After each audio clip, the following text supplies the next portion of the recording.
Capítulo 2. O homem mais rico da Babilônia. Era uma vez, na antiga Babilônia, um homem muito rico chamado Arcade. Conhecido em toda parte, devido a uma imensa riqueza, tornara-se igualmente famoso pela liberalidade.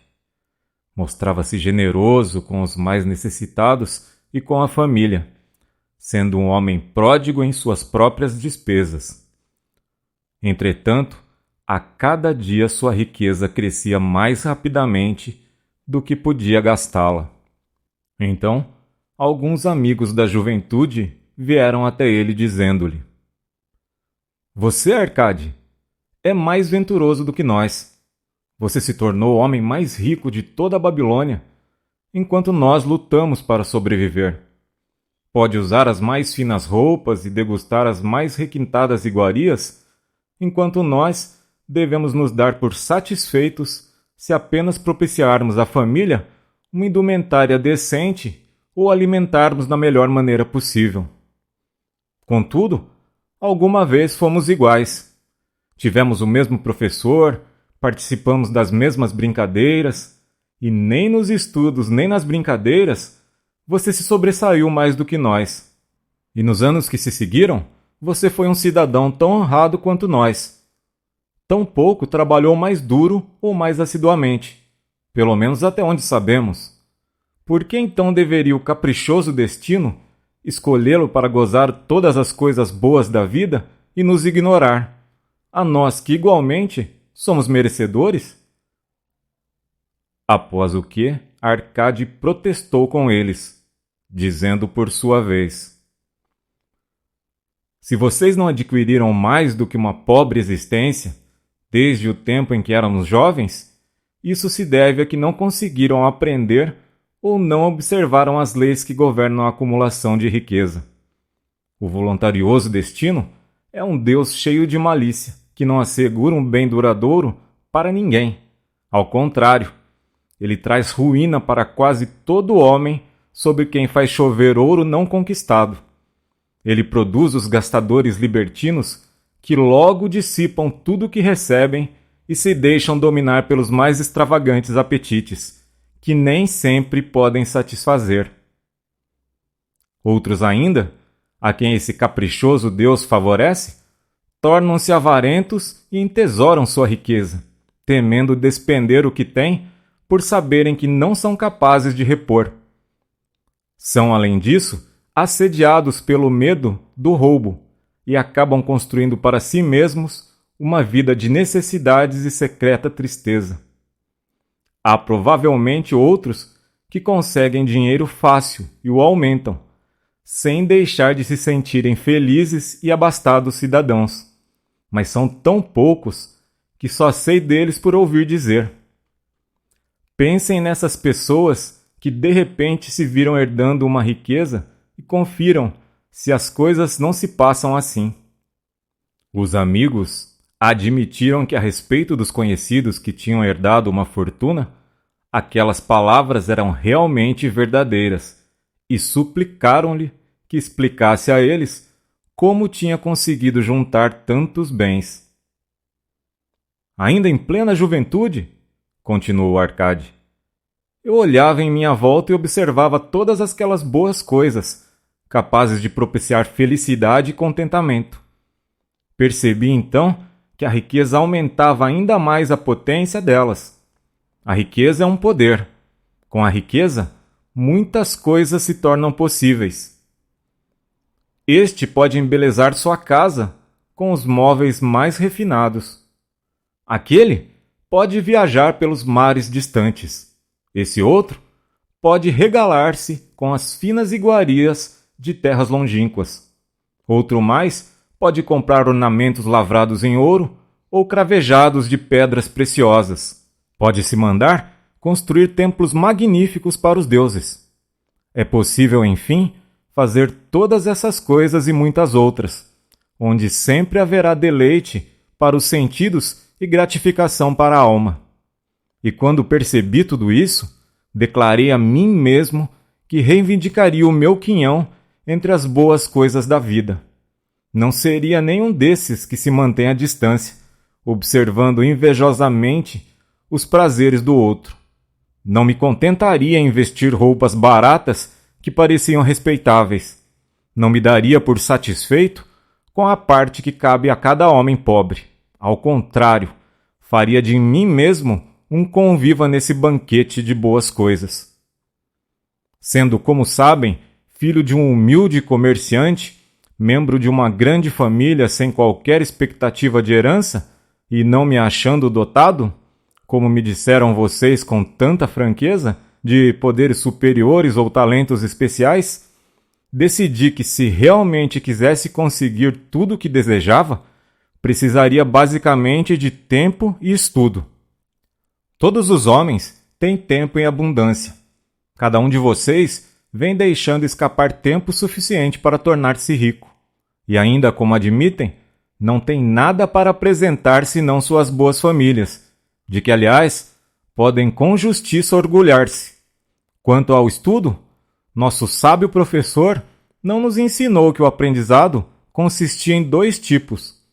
O primeiro cuidando das coisas que aprendíamos e sabíamos, e outro baseando-se na prática que nos ajuda a encontrar aquilo que não conhecemos.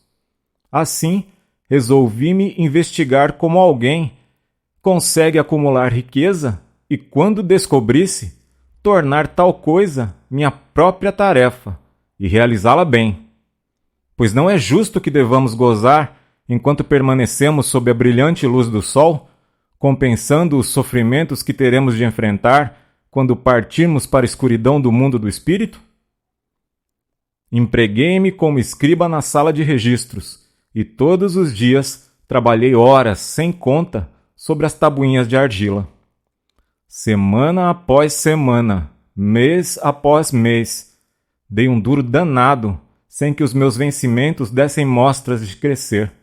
Comida, roupa, os compromissos para com os deuses, além de outras coisas de que já não consigo lembrar-me, consumiam tudo o que eu ganhava. Mas minha determinação continuou de pé. E um dia Algamiche, o homem que emprestava dinheiro, veio até a administração da cidade e solicitou uma cópia da 9ª lei, dizendo-me: preciso disso em 2 dias. Se me entregar as cópias no prazo, pode contar com 2 moedas de cobre pelo serviço. Trabalhei arduamente, mas o texto da lei era muito comprido, e quando Algamiche voltou, eu ainda não tinha terminado a transcrição. Ele ficou uma fera e teria me dado uma boa surra se eu fosse seu escravo. Sabendo, porém, que não era permitido agredir-me no prédio da administração, não senti qualquer medo e disse-lhe: Algamiche, você é um homem realmente rico. Diga-me como posso também tornar-me rico, e prometo-lhe que passarei a noite em claro entalhando as tabuinhas. Assim que o sol nascer, estarão prontas. Ele sorriu e respondeu-me: Você é um belo tratante, mas vamos considerar isso como uma transação. Gravei durante toda a noite, embora minhas costas doessem e o cheiro do óleo queimado do candeeiro fizesse minha cabeça latejar a ponto de deixar-me com os olhos em frangalhos. Mas quando ele voltou em plena alvorada, as tabuinhas estavam prontas. Agora, disse-lhe, cumpra sua promessa. Você fez sua parte em nossa transação, meu filho, disse-me ele, com benevolência. E estou pronto para fazer a minha. Vou lhe falar das coisas que deseja saber, porque estou envelhecendo, chegando à idade em que já não se consegue segurar a língua. E quando a juventude busca o conselho dos mais velhos, ela recebe a sabedoria dos anos. Muito frequentemente, porém, a juventude pensa que o idoso detém apenas a experiência dos dias que se foram, e por isso não a aproveita. Lembre-se que o sol que brilha hoje é o sol que brilhou quando seu pai nasceu e que continuará brilhando quando seu último neto tiver passado para o mundo dos mortos. Os pensamentos da juventude, continuou ele, são luzes resplandecentes que brilham como meteoros, que muitas vezes tornam o céu reluzente. Mas a experiência dos mais velhos assemelha-se a estrelas fixas, que sem mudar de lugar auxiliam o marinheiro a orientar o seu curso. Guarde bem minhas palavras, pois do contrário, deixará de assimilar a verdade do que lhe contarei e pensará ter sido em vão todo o trabalho que teve durante essa noite. Ele então me olhou com perspicácia por baixo das peludas sobrancelhas e disse num tom lento e enérgico: achei o caminho para a riqueza quando decidi que conservaria comigo uma parte de tudo que ganhasse. E assim fará você. Ele continuou me olhando com uma insistência que parecia ir ao fundo de minha alma, mas não disse mais nada. Isso é tudo? Perguntei. Foi o suficiente para transformar o coração de um pastor de ovelhas no coração de um emprestador de dinheiro, replicou ele. Mas tudo que ganho não vem mesmo para o meu bolso? Perguntei. Nada mais falso, respondeu ele. Você não paga pelas roupas e pelas sandálias que usa? Não paga pelas coisas que come? Consegue viver na Babilônia sem fazer despesas? O que tem para apresentar do que recebeu no mês passado? E de tudo quanto ganhou no último ano? Louco! Você paga a todo mundo menos a si mesmo. Idiota! Está trabalhando para os outros. Bem melhor do que isso faz um escravo, que trabalha para o seu dono em troca de roupa e comida. Se guardasse para si mesmo 1/10 de tudo que ganha, quanto teria dentro de 10 anos? Meu conhecimento dos números não me desamparou e respondi. Ora, equivalente a 1 ano de trabalho. Pois está dizendo apenas meia verdade, retorquiu ele. Cada moeda de ouro que economizar é um escravo que pode trabalhar para você. Cada cobre que essa moeda produzir torna-se um filho apto a levantar mais fundos. Se quiser tornar-se rico, então tudo que você economizar deve ser utilizado no sentido de proporcionar-lhe toda a abundância por que anseia. Você pensa que estou te ludibriando por sua longa noite de trabalho, continuou ele. Mas em minhas palavras há uma fortuna, se for suficientemente inteligente para perceber a verdade que acabo de pôr em suas mãos. Uma parte de tudo que ganha pertence exclusivamente a você. No mínimo, 1/10, mesmo nas ocasiões em que tiver recebido pouco dinheiro. Pode ser mais, de acordo com o que produzir.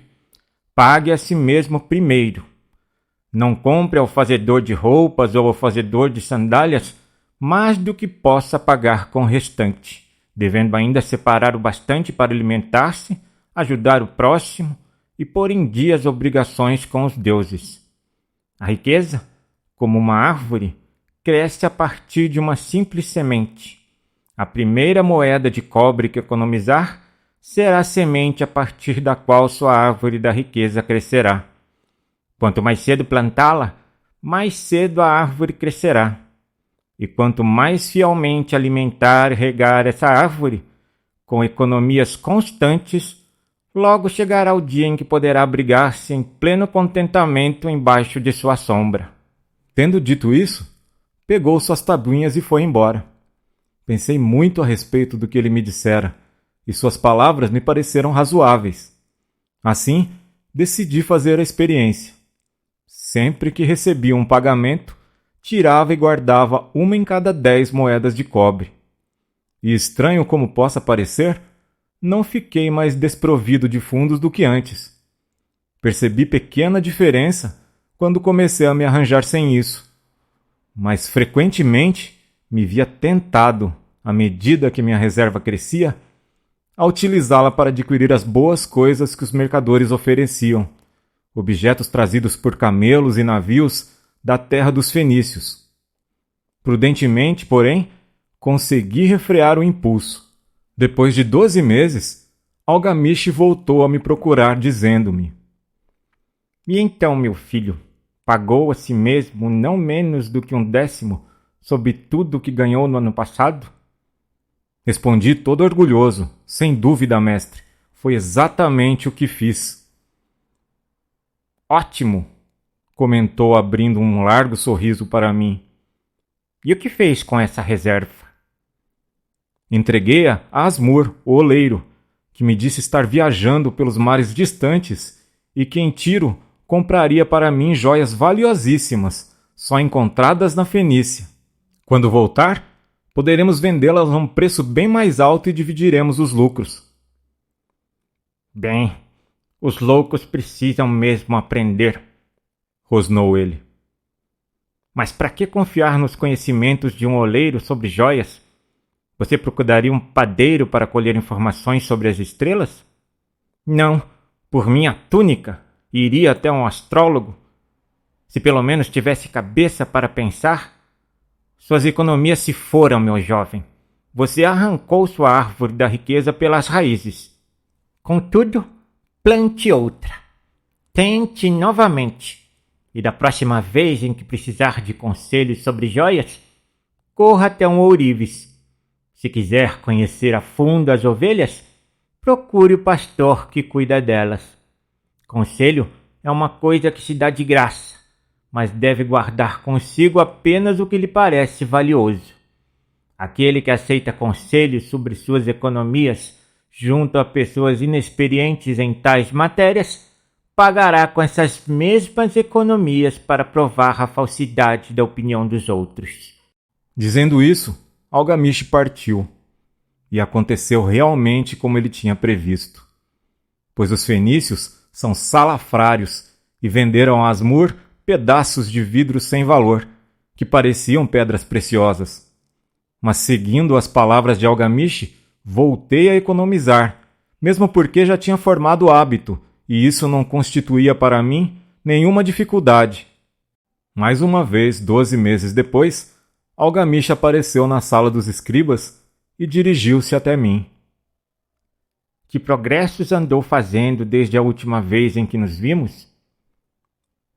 Paguei a mim mesmo religiosamente, respondi, e confiei minhas economias a Agar, o fazedor de escudos, para comprar bronze. A cada 4 meses, ele me paga uma parte dos lucros. Que ótimo! E o que tem feito com esse dinheiro extra? Dei uma festa com mel e vinho e iguarias de primeira, e comprei também uma túnica escarlate. Qualquer dia desses, devo comprar um burrico para os meus deslocamentos. Algamish não disfarçou o riso. Você está comendo os filhos de suas economias. Como pode esperar que trabalhem para você? Como eles mesmos poderão ter filhos que venham a produzir mais renda para você? Primeiro reúna um exército de escravos dourados, e só então poderá refestelar-se com banquetes ricos sem sentir remorsos. E assim dizendo, partiu novamente. Não voltei a vê-lo durante 2 anos, até que reapareceu. O rosto sulcado pelas rugas, os olhos visivelmente cansados, pois ele se achava, então, numa idade bastante avançada. Disse-me: Arcade, conseguiu afinal obter a riqueza com que sonhava tanto? Respondi-lhe: não ainda tudo o que desejo, mas já tenho alguma coisa que rende muitos bons lucros, que por sua vez fazem outro tanto. E você ainda busca o conselho dos oleiros? Bem, o que eles dizem sobre como fabricar tijolos é realmente muito bom, retorqui. Arcade, continuou ele, você aprendeu muito bem suas lições. Aprendeu primeiro a viver com menos do que podia ganhar. Depois, aprendeu a aconselhar-se junto àqueles cuja competência deriva de suas próprias experiências. e finalmente aprendeu a fazer o ouro trabalhar para você. Você ensinou a si mesmo como adquirir dinheiro, poupá-lo e usá-lo. Reuniu, portanto, condições para ocupar uma posição de confiança. Estou me tornando muito velho. Meus filhos só pensam em gastar e não dão a menor importância aos ganhos. Meus negócios são grandes e até grandes demais para que eu possa cuidar de tudo. Se você concordar em ir para Nippur, a fim de tomar conta das terras que possuo na região, torná-lo-ei meu sócio, e você participará do meu testamento. Assim, fui para Nippur e comecei a administrar suas propriedades, que eram imensas. E como se estivesse cheio de ambição e dominasse as 3 leis que nos ensinam a lidar de maneira exitosa com a riqueza, tive condições de aumentar ainda mais o valor de seus bens. Prosperei muito, e quando o espírito de Algamishi partiu para a esfera da escuridão, vi-me como um beneficiário legalmente reconhecido de sua herança. Assim falou Arcade, e quando terminou a sua narrativa, um dos amigos ali reunidos disse: Você inclusive deu a sorte de que Algamishi o tivesse nomeado um de seus herdeiros. Minha sorte se limita ao fato de que desejava prosperar antes de tê-lo encontrado pela primeira vez. Não tive que provar durante 4 anos minha determinação de propósito, reservando para mim mesmo 1/10 de tudo que oferia? Você chamaria de sortudo o pescador que, tendo passado anos estudando os hábitos dos peixes, por uma simples mudança de vento soubesse onde jogar sua rede? A oportunidade é uma deusa desdenhosa, que não perde tempo com os que não estão preparados. Você teve uma tremenda força de vontade em continuar poupando depois de ter perdido as economias do primeiro ano. Nisso foi extraordinário, disse um outro. Força de vontade, retorquiu Arcade. Bobagem! Você acredita que a força de vontade seja capaz de dar a um homem energia suficiente para erguer um peso que o camelo não pode carregar?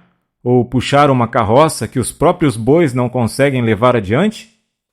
A força de vontade não passa de um propósito inflexível para dar conta de uma tarefa a que você mesmo se obrigou. Se eu determinar para mim mesmo uma tarefa, por mais boba que seja, terei de levá-la a cabo. Como poderia de outro modo ter confiança em mim para fazer coisas importantes? Se dissesse durante 100 dias, quando eu cruzar a ponte na cidade, apanharei uma pedra do chão e a jogarei dentro do rio. Eu o faria. Se no 7º dia passasse por ali, sem me lembrar da resolução tomada, não diria, amanhã jogarei 2 pedras em vez de uma. Ao contrário, voltaria e atiraria a pedra ao rio.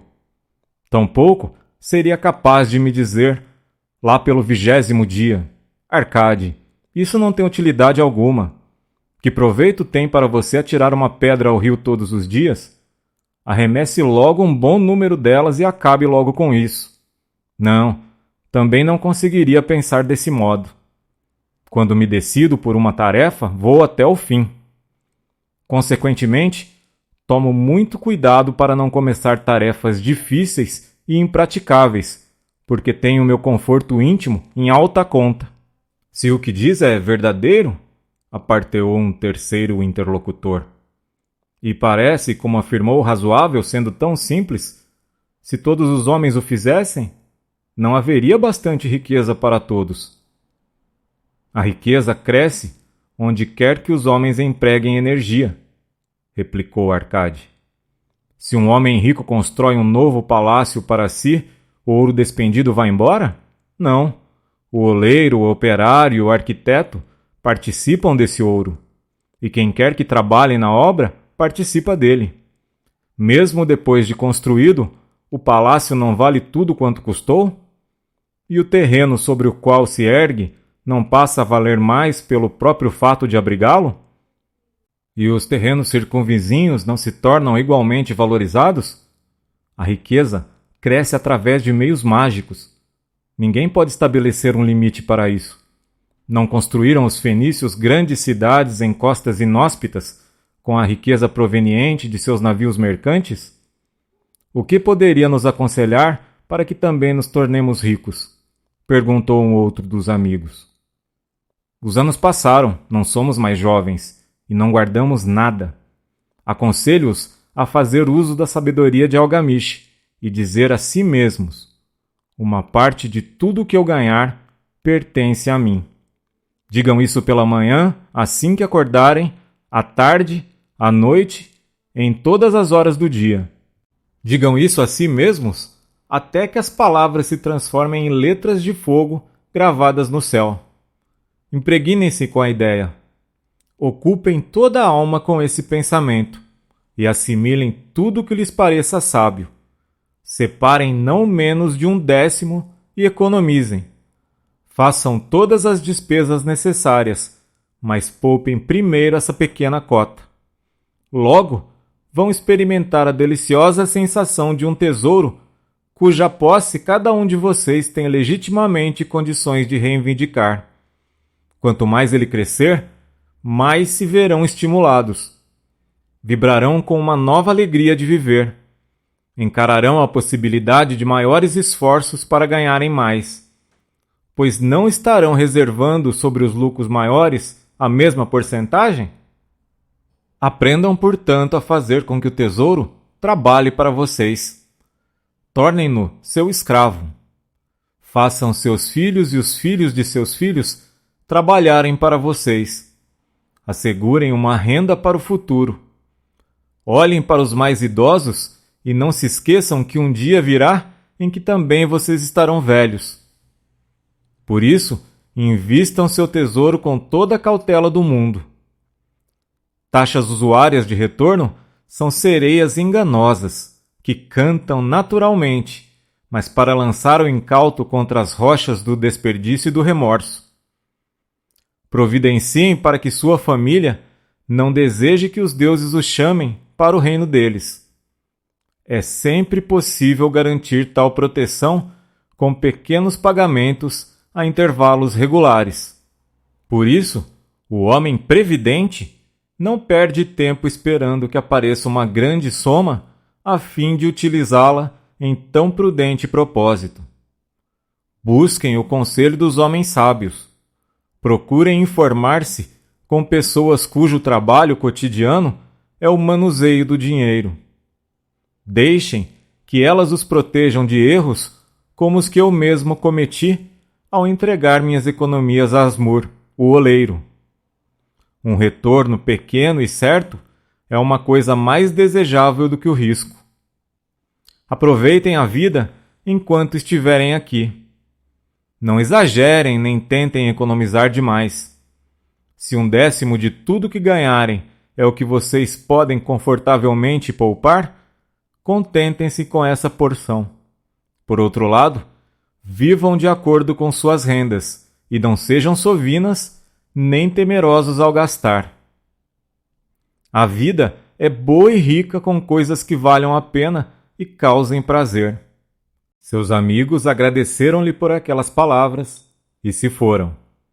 Alguns mantiveram-se em silêncio, porque não tinham imaginação e não podiam entender. Outros mostraram-se sarcásticos, porque pensavam que um homem tão rico deveria compartilhar sua fortuna com velhos amigos menos afortunados. Um terceiro grupo, entretanto, parecia ter nos olhos uma nova luz. Perceberam que Algamish tinha voltado regularmente à sala dos escribas porque estava observando um homem que, por seus próprios esforços, saía da escuridão para a luz. Quando esse homem achou a luz, um lugar esperava por ele. Ninguém podia ocupar esse lugar sem que pelos próprios esforços chegasse à compreensão, ou seja, até que estivesse pronto para a oportunidade. As pessoas desse terceiro grupo foram as únicas que nos anos que se seguiram continuaram visitando Arcade, que as recebia cheio de contentamento. Reunia-se com elas e transmitia-lhes de bom grado sua sabedoria, como gostam sempre de fazer os homens de grande experiência, e assistia-os quanto a investirem suas economias naquilo que trouxesse lucros com segurança, evitando que apostassem em coisas que não rendessem dividendos. O momento decisivo na vida desses homens ocorreu quando compreenderam a verdade que tinha passado de Algamish para Arcade e de Arcade para eles. Uma parte de todos os seus ganhos pertence exclusivamente a você.